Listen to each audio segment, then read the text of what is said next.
I ലീഗിൽ വിജയവഴിയിൽ തിരിച്ചെത്തി ഗോകുലം കേരള. സ്വന്തം തട്ടകത്തിൽ നടന്ന മത്സരത്തിൽ ഡൽഹി എഫ്സിക്കെതിരെ 3-നെതിരെ 6 ഗോളുകളുടെ വമ്പൻ വിജയമാണ് ഗോകുലം നേടിയത്. മത്സരത്തിന്റെ 3-ാം മിനിറ്റിൽ തന്നെ ഗോകുലം ഗോൾ വഴങ്ങിയെങ്കിലും ശക്തമായി തിരിച്ചുവന്ന് ജയം പിടിച്ചെടുക്കുകയായിരുന്നു. 13-ാം മിനിറ്റിൽ മൈക്കൽ മാർട്ടിൻ ഷാവേസിന്റെ ഗോളിൽ ഗോകുലം ഒപ്പമെത്തി. 21-ാം മിനിറ്റിൽ അഡമ നിയാനയുടെ ഗോളിൽ ഗോകുലം ലീഡുമെടുത്തു. ആദ്യ പകുതി 2-1 എന്ന സ്കോറിന് അവസാനിച്ചു. രണ്ടാം പകുതിയിൽ ഗോൾ മഴയാണ് കണ്ടത്. 54-ാം മിനിറ്റിൽ അഡമ രണ്ടാം ഗോളും നേടി ഗോകുലത്തിന്റെ ലീഡ് വർദ്ധിപ്പിച്ചു. 57-ാം മിനിറ്റിൽ നാച്ചോ അബേലയുടെ ഗോകുലത്തിന്റെ 4-ാം ഗോൾ നേടി.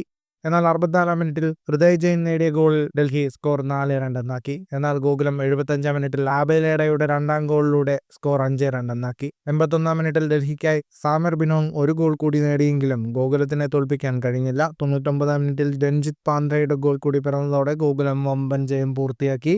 വിജയത്തോടെ 15 മത്സരങ്ങളിൽ നിന്ന് 22 പോയിന്റുമായി ഗോകുലം പോയിന്റ് പട്ടികയിൽ 6-ാം സ്ഥാനത്തെത്തി.